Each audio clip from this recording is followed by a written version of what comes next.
pucker up. I got to tell Kenny Lonsdale to pucker up. Hey, it's the Vixen, inventor of Black Girl Magic Drag Concert. I'm here today to put Kenyon Lonsdale in his first ever drag look. I'm so excited! Hey, I'm Kenyon Lonsdale. I'm an actor and musician and dancer, and I'm here with them to get into drag for the very first time, and it's gonna be with the Vixen. Let's do this. Hi. Yay. Come on in here. I'm so excited. I'm so excited. I'm such a huge fan. I can't wait to do this. I know exactly what I want to do. So, okay, let's not get you dirty. Let's get a robe on you, okay? And then we're gonna get started. All right. Okay, so first let's get you cleaned up. Okay.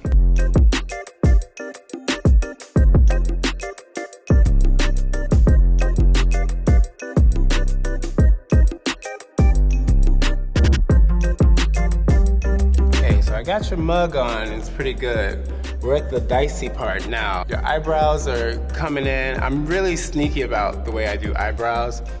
I just put them on and then I clean them up. So right now, I won't let you look, but but I can tell that it's gonna be some family resemblance in there for sure. It's gonna be real good. So you know I'm like an actual, like a real big fan, right? Like I watch your Instagram, I know your Twitter, like I hope people don't dig up things that I've said about you because I am definitely shameless when I am a fan. That's really sweet. That's cool. So I saw on an Instagram Live you said that you were sexually fluid. You know, I think for me, trying to figure out my identity, my sexuality was such a challenge and this huge thing that when I sort of was overcoming like the pressure that I had placed on myself, I was just like, okay, I feel free. I don't want to label this as anything. I still stand by it. You know, I'm happy to be called gay, to be called queer. I'm proud of all of it, and I suppose I just try to look at myself in the mirror and say, okay, this is who I am today. Yeah. Without trying to hold myself to a certain standard for what I will be tomorrow. Well said. It's really tough, right? Right. Especially in the public eye, like people, you say something and that's got to be you forever. Yeah. And the second you do something that doesn't agree with that, they're like, well, you said. Exactly. Truth is, like, I don't really know who I am. Yeah. And who does? Yeah. Yeah. I think that's okay. I think that's the fun of it. Keep them guessing. Why not? Keep them guessing. You know, I think as a man of color, sort of finding the courage to be open and expressive is not always super easy. Yeah. And society doesn't and hasn't always shown us the space or places like of example for that. I mean, there's a lot of by erasure, period. Yeah. But I think especially in black communities or the pressure that gets put on black guys is like you don't get to explore. You're either straight or you're gay. You know, if you're bi, you're gay. And I think it's cool that you're like sticking to your guns and like choose for yourself. What do you think about labels? I think labels are helpful in a grocery store, but it's limiting. And there might be somebody who says that they're straight and you might have a really good connection with them and something great could come out of it, or something changes. And something changes, and we should be able to change. Otherwise, you miss out on some great opportunities because of your label. So you're kind of like me, you know, every once in a while I see like a little thottygram, you know, just because I'm drag queen doesn't mean that I don't have a body that I'm proud of underneath. How do you feel about that? I mean, the feeling of liberation from shame, any kind of shame is just like something you can only experience for yourself. My personal opinion is that shame that society has put on each and every part of how we exist and live is like kind of an illness. Yeah. I think the fact that it's weird to not wear clothes and that there's so much judgment about that is a strange thing, considering that's what we are. How we were born. What we are. We're all born naked. Yes. And the rest is politics. Yes. Yes. So I think globally we're slowly liberating ourselves from that, and I think just on the way, like it just takes people, as many of us that are proud enough to do it, to show our colors in whichever way we're comfortable with, you know? Yeah. There's been so many times where I walk out of the house in whatever I want, and someone will be like, oh, so you just like left the house like that? And I'm like, yeah. It's not illegal. And also, I get paid a lot of money to look pretty. So I'm gonna look pretty. There you go. But I think some people, even with my job, there's still a lot of people who are confused by the audacity of just getting dressed. Yeah, shame is a crazy thing. I would practice like how I was gonna walk and talk and respond and dress, everything to appear as straight as possible. And, Yeah. you know, it was like I would get home and I would be really mad at myself if I made a slip up or something, so I would try to perfect it for the next day. It's really, I think a lot of people go through that. Yeah, I used to, so you know in gym class you like walk in a circle sometimes? I just had dance class, we didn't have gym class. Excuse me, Ozzy. But, Okay. so in Chicago public schools, you would walk on like a track and they would have you walk. Oh. It's the cheapest form Yeah, of yeah. physical therapy, I guess. So I would follow a straight guy and try to mimic. Yeah, try to mimic the walk. Yeah, because you go, this is gonna be best for survival. Yeah. Yeah. It's like no one's bothering him, let me learn Yeah. that. Well, but you know, it also helps us become more creative.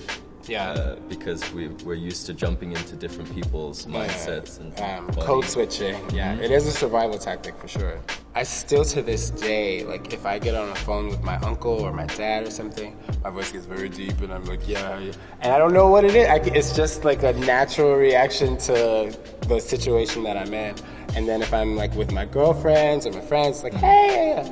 So it's really weird if I'm in the room with my mom and my friends and I don't know which voice is gonna come out. It's so strange.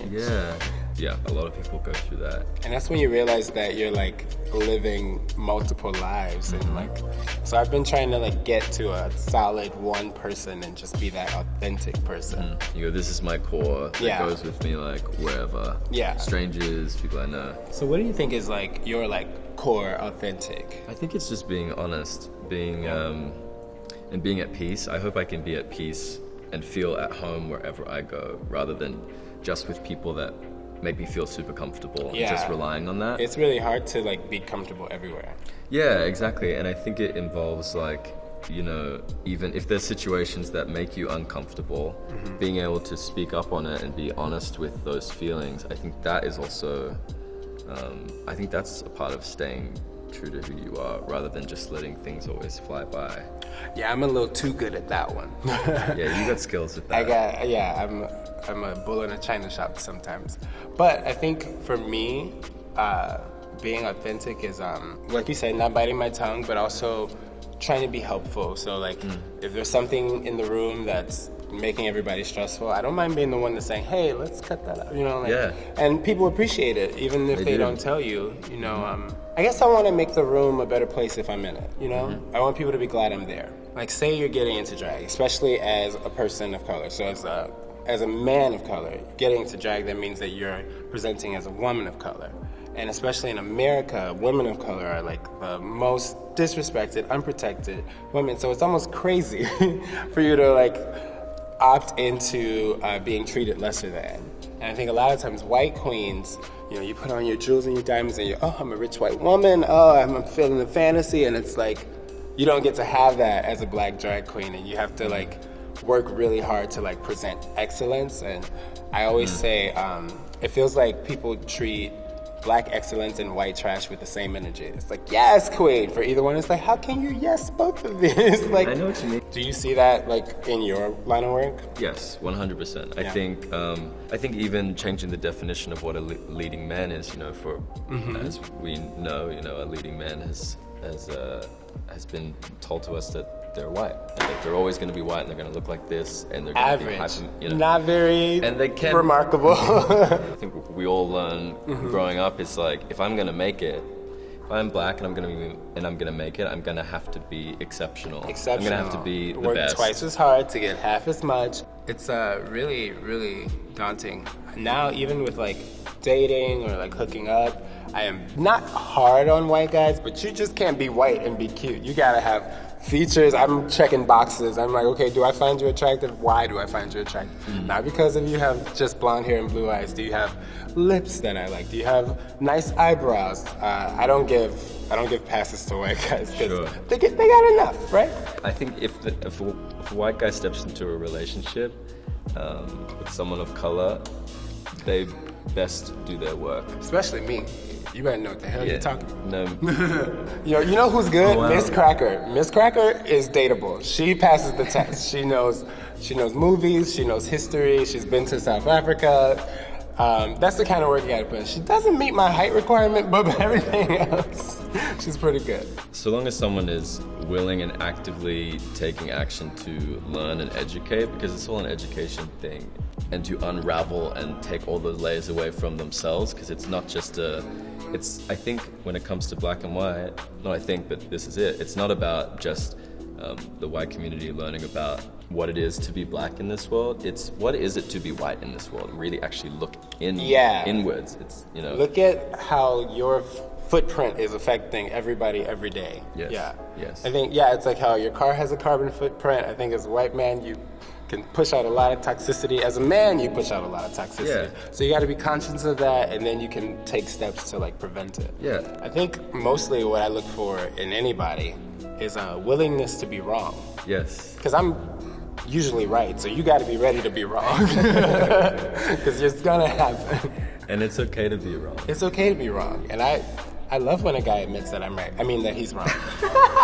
Yeah, that's wonderful. So how do you feel about like the mass for mass culture? I mean, it's easy for me now to like really own being like a feminine figure because I'm famous for it. You know what I mean? So, but how do you feel about like presenting feminine in like this world that like still kind of prefers a mascot? I think it's just continuously building that representation so that people understand the spectrum of what sexuality is and what it is to. I also think there's a spectrum of what it is to be masculine. For sure. That's shifting and changing. So, really, for people that aren't caught up with that, I think that's all that is. But at some point, they're gonna need to. Yeah, catch up. Catch up.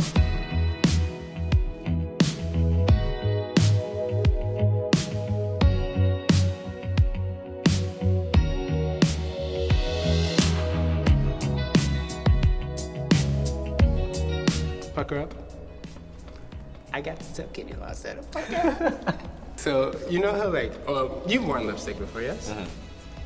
So a lot of times, just being out, it wears down. It turns into a different shade. So my rule of thumb is if I put on like 4 colors, then it'll change, but there'll always be something happening down there. So I try to keep my lip guessing. So I put layers on so as they wear off, it like reveals a different. That's really cool. All right, bitch. I would claim you on these streets. Okay. I think you're ready. Let's get some clothes on. All right, let's do it. Okay. Right. So this is like the fun part. You're gonna like, once we get the clothes on, that's when the clothes make the woman, they say, I guess. Okay. I kind of really like this one. I was looking at it. Definitely is something I would wear, so you should try to like see if you can squeeze into that. All right. I can do this. Yeah? I like the colors. Okay, go on in there, go on in there. Now, do I need to teach you how to tuck? Are we going over that? Now, I don't like to tuck, so I'm not gonna make you tuck, but just, like smush and think about like your grandma or something and just try to keep it, stay Christian. Okay. Are you Christian? You don't have to be Christian. Get the hip pad up, squeeze it, breathe tight, think skinny thoughts. Should we put a bra on? Nah, you don't need a bra. I don't wear bras. You got real good hips. Ooh, okay, let's see. Thank you, they're natural. Yeah, like I didn't just see. Maybe a jacket? You're one of those aunties right now. You're one of the leg is a little hairy. Okay, this is actually cute. Unlike Shakira, your hips do lie. Okay, maybe a necklace. Well, nobody looks like me, but I want you to look as close as possible. Okay. This is the tee for sure. Let's get rid of this jacket. I think it could be something more fun. Yeah, I think this is cooler. Oh my God. All right, let's just grab some stuff and we're gonna make it work. Yeah, and get that. Okay, okay. Don't forget some shoes. How about these? Yeah, come on.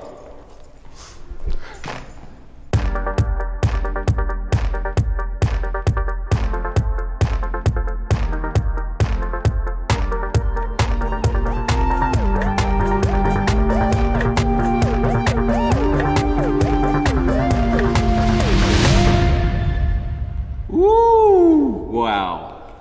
Damn.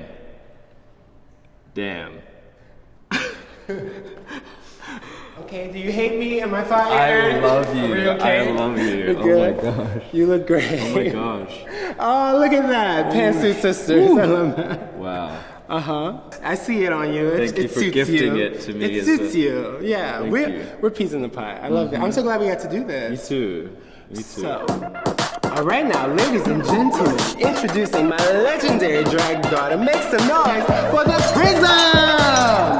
I said make some noise. She's stunning.